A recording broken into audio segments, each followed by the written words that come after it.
Electoral bond यानी चुनावी bond पर देश के सबसे बड़े bank state bank of India पर सुप्रीम कोर्ट की तलवार लटक रही है। एसबीआई देश की सर्वोच्च अदालत के आदेश को भी तय समय में मानने से पीछे हट गया है। एसबीआई को 6 मार्च तक इलेक्टोरल बॉन्ड का पूरा विवरण डोनर के नाम के साथ चुनाव आयोग को देना था। हालांकि इस अवधि के बीत जाने के बाद भी ऐसा नहीं हो पाया। एसबीआई का कहना है कि उसे डोनर के नाम के साथ इलेक्टोरल बॉन्ड के विवरण को चुनाव आयोग से साझा करने के लिए 30 जून तक का समय दिया जाए। इसके लिए एसबीआई की ओर से एक आवेदन सुप्रीम कोर्ट को दिया गया है। एसबीआई का कहना है कि इलेक्टोरल बॉन्ड से जुड़ी पूरी जानकारी जमा करने में उसे समय लगेगा। सुप्रीम कोर्ट ने लंबी सुनवाई के बाद 15 फरवरी 2024 को इलेक्टोरल बॉन्ड से जुड़ी योजना को असंवैधानिक करार देते हुए रद्द कर दिया था। यह आदेश chief justice of India DY Chandrachud की अध्यक्षता वाली 5 जजों की संविधान पीठ का था। नया बॉन्ड जारी करने पर भी रोक लगा दी गई थी। इलेक्टोरल बॉन्ड खरीदने वाले और इसे प्राप्त करने वाले का नाम सार्वजनिक करने का आदेश दिया गया था। इससे जुड़े डोनर का नाम का खुलासा होना तय हो गया था।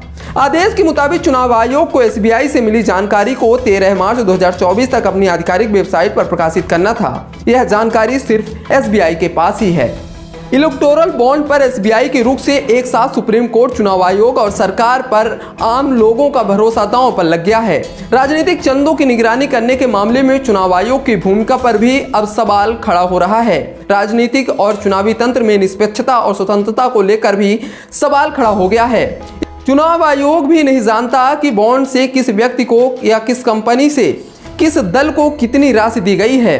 सुप्रीम कोर्ट के आदेश के बाद यह उम्मीद जगी थी कि चुनाव आयोग के पास तय समय में यह जानकारी पहुंचेगी और उसके बाद चुनाव आयोग के माध्यम से देश के आम लोगों को भी जानकारी मिलेगी।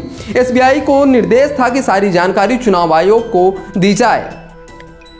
सुप्रीम कोर्ट ने एसबीआई को 3 हफ्ते का समय दिया था। यह समय उन आंकड़ों और सूचनाओं की जानकारी मुहैया कराने के लिए दी गई थी जो पूरी तरह से डिजिटल फॉर्मेट में है। डोनर के बॉन्ड खरीदने और उस बॉन्ड को बैंक से भुनाने की पूरी प्रक्रिया डिजिटल फॉर्मेट से पूरी की जाती थी। इलेक्टोरल बॉन्ड की जो जानकारी एसबीआई को चुनाव आयोग को देनी है वो कागजी रजिस्टर या कागजी दस्तावेज में नहीं बल्कि डिजिटल फॉर्मेट में है, जिसके लिए एसबीआई ने 30 जून तक का समय मांगा है, जबकि यह माउस के एक क्लिक के जरिए मिल सकती है। 2004 से एसबीआई का हर शाखा कंप्यूटरीकरण के जरिए एक दूसरे से जुड़ा है। इलेक्टोरल बॉन्ड के मामले में एसबीआई को 22,217 बॉन्ड की जानकारी देनी है। पूरे प्रकरण में सुप्रीम कोर्ट की अवमानना के साथ ही राजनीतिक पहलू और संविधान से हासिल नागरिक अधिकारों से जुड़े सवाल भी हैं। एक NGO association for democratic reforms ने एसबीआई के आवेदन को चुनौती देते हुए सुप्रीम कोर्ट में अवमानना याचिका दायर की है।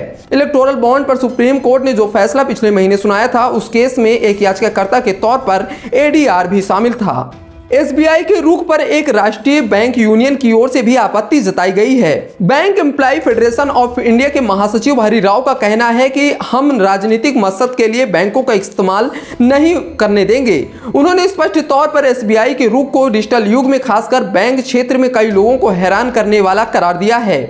Bank employees federation of India के महासचिव का कहना है कि इस बारे में अधिकतर जानकारी माउस के एक क्लिक के जरिए उपलब्ध होती है। रिपोर्ट के मुताबिक 2017-18 से लेकर 2022-23 तक 6 साल में बीजेपी को इलेक्टोरल बॉन्ड के जरिए 6,566 करोड़ रुपए से अधिक की राशि हासिल हुई है। वहीं कांग्रेस को इस अवधि में बॉन्ड से 1,123 करोड़ रुपए से ज्यादा की राशि मिली है।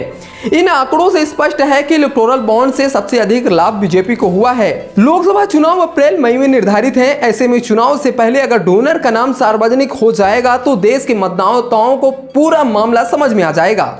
इसका राजनीतिक नुकसान भी हो सकता है। जब योजना से अधिक लाभ बीजेपी को हुआ है तो राजनीतिक नुकसान की आशंका भी सबसे अधिक बीजेपी को ही है। जिस तरह से एसबीआई ने सीधे सीधे 30 जून की मियाद मांगी है, उससे स्पष्ट है कि एसबीआई लोकसभा चुनाव के बाद नाम का खुलासा करना चाहती है। अगर ऐसे में सुप्रीम कोर्ट ने सख्ती नहीं दिखाई तो एसबीआई की इस रुख से डोनर का नाम देश के सामने नहीं आएगा और चुनाव में इसका नतीजा कुछ भी हो सकता है। ये पूरी जानकारी आप तक लेकर आया था मैं यानी नीरज पांडे और आप देख रहे थे D9 हिंदी। नमस्कार।